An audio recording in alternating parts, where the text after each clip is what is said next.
Assalamualaikum warahmatullahi wabarakatuh. Eh, jadi, kelompok kami akan mempresentasikan kelayakan bisnis, yaitu identifikasi perancangan bisnis yang tepat. Nama brand kami yaitu Taksunyonya. Next, next, next, bro.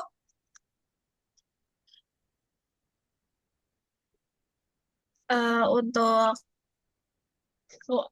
kelompok 4, yang pertama ada Himamilati dengan NIM belakang 354, yang kedua ada Intan Maharani, NIM belakang 357, yang ketiga ada Mutia Saida dengan NIM belakang 383, yang keempat Fitri Barika dengan NIM belakang 395, dan yang terakhir ada Belva Yasasi dengan NIM belakang 397. Next. Untuk materi presentasi kami, yaitu ada 7. Yang pertama ada pendahuluan, kedua ada analisis rencana pasar dan pemasaran, yang ketiga ada analisis rencana teknis dan operasional, yang keempat ada analisis rencana keuangan, yang kelima ada analisis manajemen dan organisasi, yang keenam ada analisis risiko dan mitigasi risiko, dan yang terakhir ada kesimpulan dan rekomendasi. Next. Untuk yang pertama, pendahuluan. Tahu bakso merupakan salah satu camilan khas Indonesia yang telah menjadi favorit banyak orang. Namun, variasi tahu bakso yang ada di pasaran cenderung monoton dengan cita rasa yang itu-itu saja. Di era yang semakin kreatif ini, konsumen menginginkan produk yang tidak hanya lezat, tetapi juga memiliki nilai tambah yang unik dan menarik. Oleh karena itu, inovasi produk dalam bentuk tahu bakso topping dihadirkan untuk memenuhi kebutuhan tersebut dengan menawarkan cita rasa yang lebih variatif dan pengalaman menikmati tahu bakso yang berbeda dari biasanya. Next. Untuk deskripsi produk ini, tahu bakso topping produk kami yaitu produk camilan inovatif yang mengkombinasikan tahu bakso lezat dengan berbagai pilihan topping serta isi yang berbeda. Untuk isi, varian tahu bakso isi yang pertama ada keju, yang kedua ada cabai, yang ketiga ada ayam suwir. Untuk varian tahu bakso topping, yang pertama ada keju, kedua ada cabai, yang ketiga ada abon, yang keempat ada sosis, yang kelima ada mentai, yang keenam ada siwit, yang ketujuh tahu bakso original, dan yang kedelapan ayam suwir. Untuk keunggulan produk kami, yang pertama ada inovasi produk yang unik. Tahu bakso topping mentai, lalu ada saus cocolan berupa chili oil dan juga keju. Lalu ada pilihan isi yang variatif. Jadi produk tahu bakso kami ini, isi dari tahu bakso ada berupa keju, cabai, dan ayam suwir. Lalu pilihan topping yang beragam. Jadi tahu bakso kami ini ada 7 topping yang beragam yang kami sebutkan tadi. Lalu ada cita rasa yang lezat dan beragam, dan juga harga yang terjangkau untuk semua kalangan. Next. Untuk visi misinya, untuk visi sendiri ada kami membangun brand tahu bakso topping yang dikenal secara luas dan menjadi pilihan utama konsumen di berbagai daerah Indonesia dengan menghadirkan inovasi produk yang terus berkembang, cita rasa yang lezat, dan kualitas yang terjamin, sehingga dapat dinikmati oleh semua kalangan dan berkembang menjadi salah satu camilan favorit yang mendunia. Untuk misinya,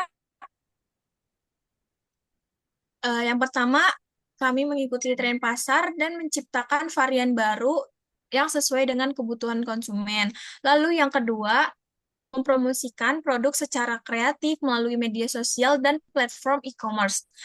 Yang ketiga, kami memperluas jaringan distribusi dengan menjalin kerjasama dengan reseller dan mitra bisnis di berbagai daerah, semisalnya ada jajanan pasar, itu bisa. Lalu yang terakhir, ada memberikan pelayanan yang ramah, responsif, dan profesional kepada setiap pelanggan. Next. Lalu akan dijelaskan oleh teman saya. Untuk strategi pemasarannya, pertama ada STP atau Segmentation Targeting Position. Segmentationnya kita bagi jadi tiga aspek. Pertama demografis, kedua psikografis, ketiga geografis. Untuk aspek demografis, menargetkan pria dan wanita 14 sampai 50 tahun, mahasiswa, ibu rumah tangga, dan kantoran. Psikografis menargetkan konsumen mencari makanan praktis dan unik, pencinta kuliner dengan variasi topping. Dan untuk aspek geografisnya, menargetkan di wilayah dengan mobilitas tinggi seperti di perkotaan dan pinggiran kota. Untuk targetin sendiri, mahasiswa dan pekerja kantoran, ibu rumah tangga, pecinta kuliner unik, masyarakat urban dengan gaya hidup sibuk. Sedangkan untuk positioning dapat dilihat taksonyonya berada di sumbu kanan atas dengan keunggulan topping beragam dan dapat dikirim keluar kota. Sedangkan untuk merek tahu bakso topping lainnya ada di sumbu kiri atas dengan keunggulan topping beragam namun pengiriman hanya dalam kota. Untuk tahu bakso konvensional berada di sumbu kiri bawah dengan kekurangan hanya dapat dikirim dalam kota dan topping terbatas. Untuk analisis kompetitor sendiri, sementara kami masih menganalisis dua kompetitor, yakni tahu bakso konvensional dan tahu bakso topping merek lain yang tidak ada varian tahu isi, tahu bakso isi, dan pengirimannya terbatas dalam kota. Untuk analisis 4P, terdapat produk, price, place, dan promotion. Produknya terdapat 8 varian tahu bakso topping, 3 varian tahu bakso isi, dan kemasan siap santap atau frozen food. Untuk price-nya, harga mulai dari 3.000 per pieces dan menawarkan kemasan dalam bentuk paket dengan harga yang lebih hemat. Place-nya online melalui TikTok Shop dan Shopee atau e-commerce, offline melalui sistem COD dan PO, menyediakan pre-order dalam jumlah pesanan lebih besar. Untuk promotion, menggunakan sosial media dan menggunakan konten social experience atau challenge di media sosial. Selain itu, kami juga akan aktif di live TikTok dan Shopee.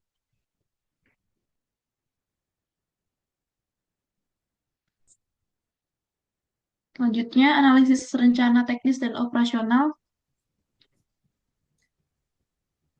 Analisis rencana teknis dan operasional. Yang pertama ada lokasi dan fasilitas.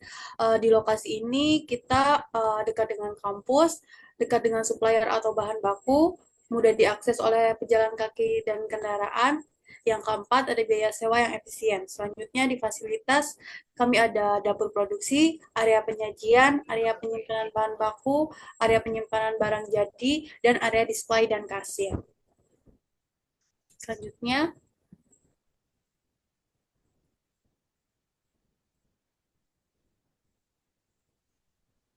Selanjutnya ada eh, proses produksi. Nah, yang pertama itu ada tahapan mempersiapkan alat dan bahan. Yang pertama ada bahan-bahan fundamentalnya, yaitu ada ayam giling, tepung tapioka, tahu pong, ayam suwir sebagai topping, sosis, kukusan, dan bumbu. Lalu yang tahap berikutnya ada membuat dan membentuk adonan. Adonan ini ada ayam giling bersama dengan tapioka dan bumbunya, lalu dimasukkan ke dalam tahu pong tadi dan di di atasnya disertai dengan topping. Lalu yang ketiga, membuat saus cocolan. Yang pertama ada chili oil dan saus saus sambal. Lalu berikutnya ada mengukus tahu bakso sekitar 15 sampai 20 menit. Dan selanjutnya ada packing penjualan offline seperti ini berbentuk tin wall. Lalu ini adalah ada yang keenam, packing vakum dengan penjualan online.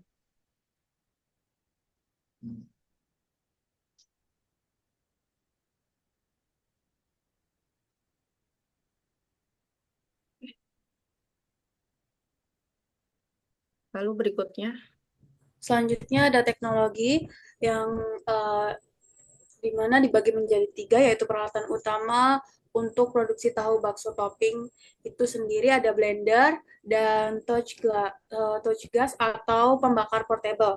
Yang kedua ada teknologi penunjang produksi dan operasi. Terdiri atas satu sistem kasir dan dua mesin vakum makanan. Yang ketiga ada pemeliharaan dan upgrade. Pertama ada pemeliharaan rutin, kedua ada upgrade teknologi, dan ketiga ada backup peralatan. Next.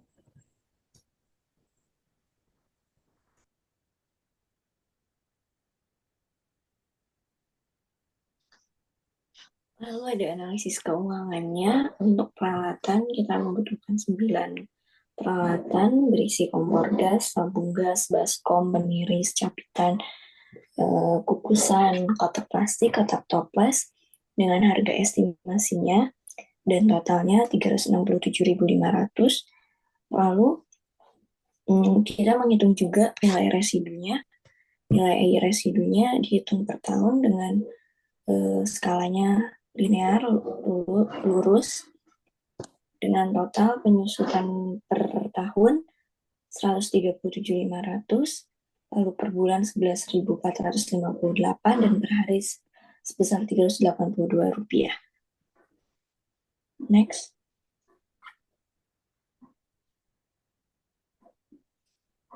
Lalu kebutuhan dana dan modal kerja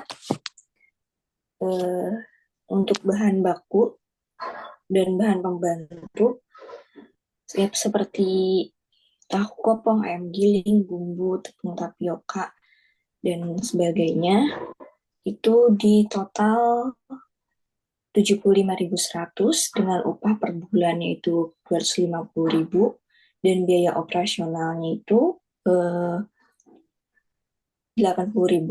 Ini digunakan untuk pembuatan 20 takso. Sehingga kebutuhan modal kerja yang dipenuhi untuk 5 hari itu bahan habis pakai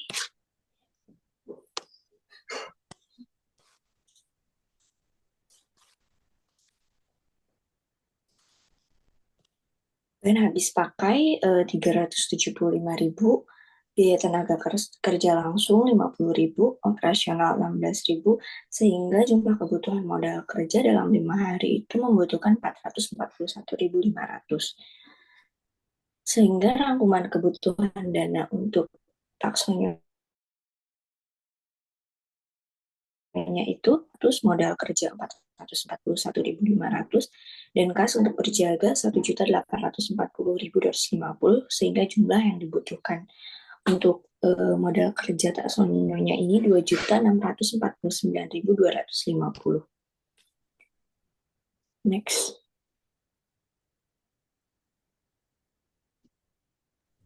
Selanjutnya ada perhitungan HPP untuk jumlah produksi 40 tahu bakso per hari. Dengan jumlah bahan habis pakai 85.482, kemudian HPP per unitnya 2.137 dengan harga jual 3.500 dengan margin penjualan 42,51%. Next.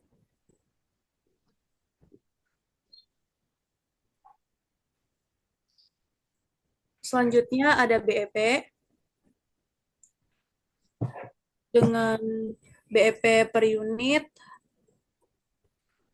341.458 dibagi dengan 3.500 dikurangin 1.000 sama dengan 137, sedangkan BEP rupiahnya 137 dikali 3.500 yaitu 479.500. Dengan BEP minimal penjualan supaya usaha tidak rugi 137 takso atau 479.500.000 dalam 1 bulan. Next. Lalu selanjutnya ada proyeksi laba rugi. Di sini ada proyeksi penjualan yang mana kami mengasumsikan memproduksi selama 12 bulan dengan jumlah produksi per hari itu di bulan pertama sampai bulan ke-6 itu 20 pieces per hari, lalu di bulan ke-7 sampai 12 itu 30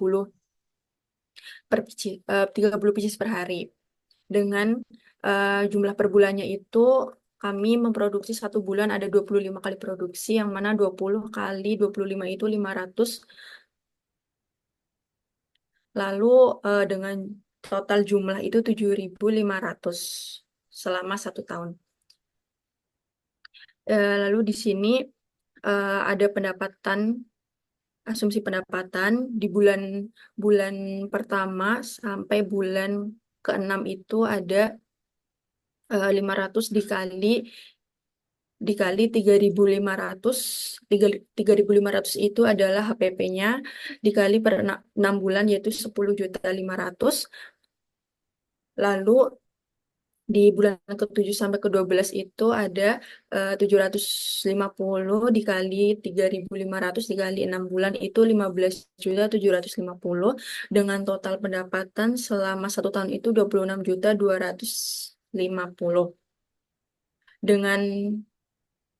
Dengan beban-beban bahan sebagai berikut, ada tahu kopong 20 pieces.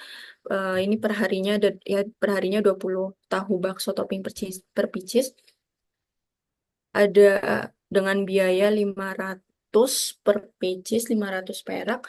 Lalu ada ayam giling 25.000, ada bumbu, ada tepung tapioka, gas, keju, cabai, abon, sosis, mentai saus, nori, ayam suwir, plastik dengan jumlah totalnya itu per tahun 12.722.500 dengan depresiasi peralatan sejumlah 3.610.000.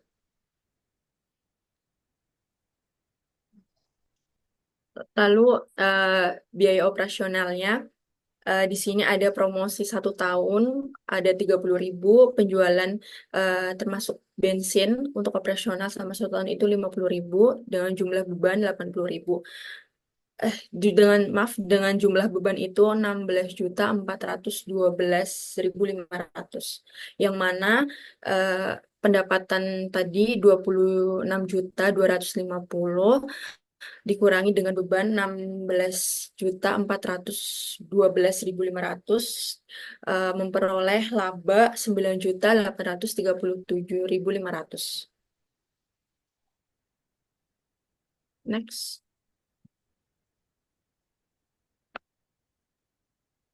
Lalu arus kas. Jadi untuk bulan pertama ini, untuk saldo awal kita mendapati 3 juta, lalu ada asumsi pendapatan yaitu 1.750.000. Lalu dikurangin dengan peralatan dan juga bahan habis pakai, jumlah arus kas keluarnya keluar menjadi 2.245.000. Maka untuk saldo akhirnya itu 2.505.000. Untuk saldo akhir di bulan 1 itu akan jadi saldo awal di bulan kedua, lalu seterusnya. Tapi untuk di bulan ke-6 kami saldo kas akhir terdapat 1.867.500 untuk saldo awal bulan ke-7, tetapi di bulan ke-7 kami memiliki asumsi kenaikan pendapatan menjadi 2.625.000. Untuk bulan ke-12 terakhir itu kami untuk modal saldo awal mendapat 3.898.000, lalu untuk asumsi pendapatannya itu 2.625.000. Nah, maka untuk saldo kas akhir selama setahun kami mendapatkan 4.304.100. Next.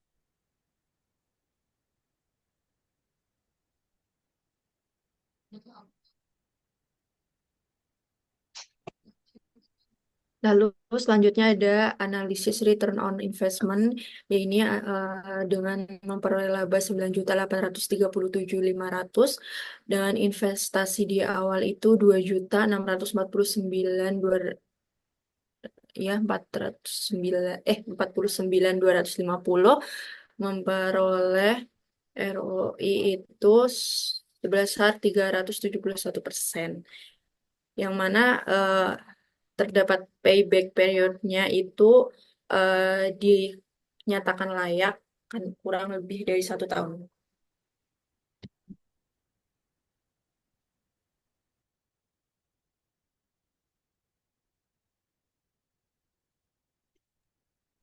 Selanjutnya ada analisis manajemen dan organisasi. Di sini ada struktur organisasi dan job desk. Yang pertama itu ada CEO. CEO ini akan diduduki oleh Belvana Yasasi. Lalu ada CFO, Chief Financial Officer, itu ada Imamilati. Lalu ada COO itu Chief Operational Officer, yaitu ada Mutia Saida. Lalu ada CMO itu Chief Marketing Officer, ada dan subdivisinya ada Intan dan Fitri. Lalu job desk-nya ini, job desk CEO, yaitu menyusun strategi bisnis dalam jangka pendek maupun jangka panjang. Yang kedua ada mengambil keputusan untuk segala kegiatan, ada kegiatan keuangan, operasional, dan marketing. Lalu mengevaluasi kinerja secara periodik. Lalu job desk dari CFO adalah memberikan laporan keuangan kepada CEO dan anggota lainnya. Yang kedua, menangani semua kegiatan yang berhubungan dengan masalah keuangan. Lalu yang ketiga, menjaga kestabilan keuangan.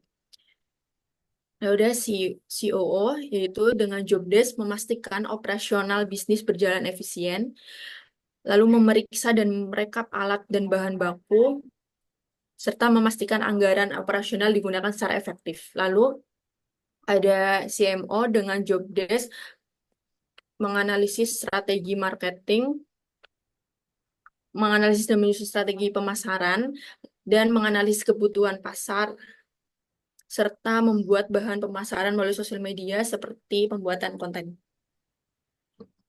Next, ada kebutuhan sumber daya manusia. Di sini terbagi menjadi 3, yaitu tim dapur, tim pelayanan pelanggan, dan tim pemasaran. Yang mana tim dapur ini untuk bertanggung jawab dalam perencanaan dan pengelolaan bahan baku menjadi produk siap jadi.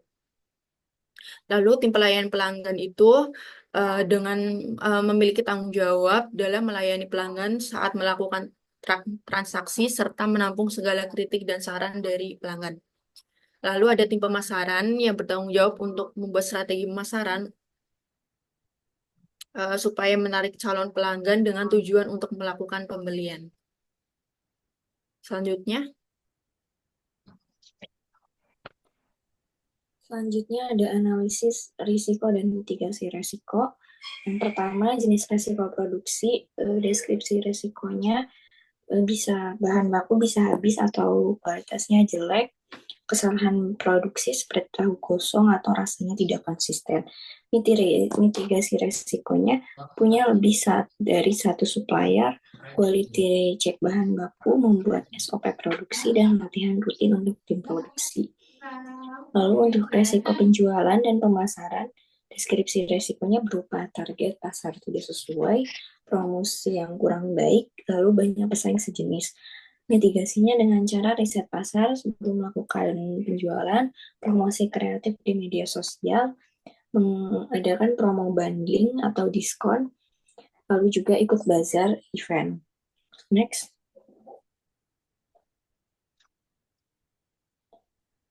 Lalu untuk di analisis risiko keuangan, ada modal habis sebelum balik modal atau harga bahan pokok naik mendadak. Mitigasinya dengan catat keuangan harian, menyisihkan dana darurat, lalu membuat sistem pre-order, dan terakhir evaluasi harga jual. Lalu untuk risiko operasional, seperti alat masak rusak atau kesalahan dalam pengemasan yang bikin produk rusak sampai ke pembeli. Dan mitigasinya berupa menyiapkan alat cadangan, packagingnya dibuat SOP pengemasan sehingga bisa aman sampai ke pembeli. Lalu yang terakhir ada di resiko kesehatan dan keamanan pangan, seperti pembeli keracunan karena bahan tidak fresh atau proses tidak higienis, tidak punya izin atau standar kebersihan. Mitigasinya dengan memakai bahan yang fresh setiap harinya, menerapkan standar kebersihan, menyimpan produk dengan benar, dan menjual produknya fresh setiap hari. Next.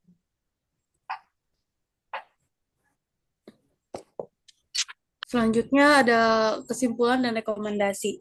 Kesimpulannya, rencana bisnis Taksonyonya memiliki potensi besar untuk berkembang karena menggabungkan inovasi produk, strategi pemasaran yang kuat, serta operasional yang terstruktur dengan baik.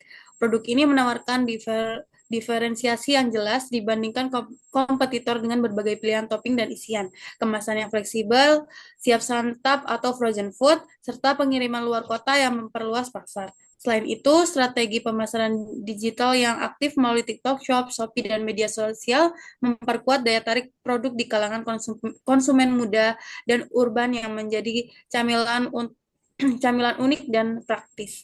Dari perhitungan harga pokok produksi dan margin penjualan, bisnis Taksonyonya memiliki potensi keuangan yang cukup besar. Dengan harga jual yang telah dibulatkan ke angka psikologis yang kompetitif, bisnis ini tetap mampu memperoleh margin keuntungan yang sehat. Next. Untuk memastikan keberlanjutan dan pertumbuhan bisnis Taksonyonya, disarankan untuk mengoptimalkan strategi pemasaran digital melalui media sosial dan e-commerce, memperluas jaringan distribusi dengan sistem reseller atau kemitraan, serta meningkatkan efisiensi produk agar dapat menekankan biaya tanpa mengorbankan kualitas. Selain itu, diversifikasi produk dengan varian rasa baru serta paket bundling dapat meningkatkan daya tarik bagi pelanggan dan memperluas pasar. Pengelolaan keuangan yang lebih disiplin, seperti pencatatan arus kas yang transparan dan perencanaan reinvestasi keuntungan juga perlu diterapkan untuk menjaga stabilitas bisnis. Dengan langkah-langkah ini, bisnis Taksonyonya berpotensi berkembang pesat dan menjadi pilihan camilan favorit di berbagai segmen pasar.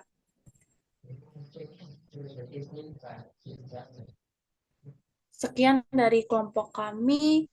Ada kurang lebihnya kami mohon maaf. Assalamualaikum warahmatullahi wabarakatuh.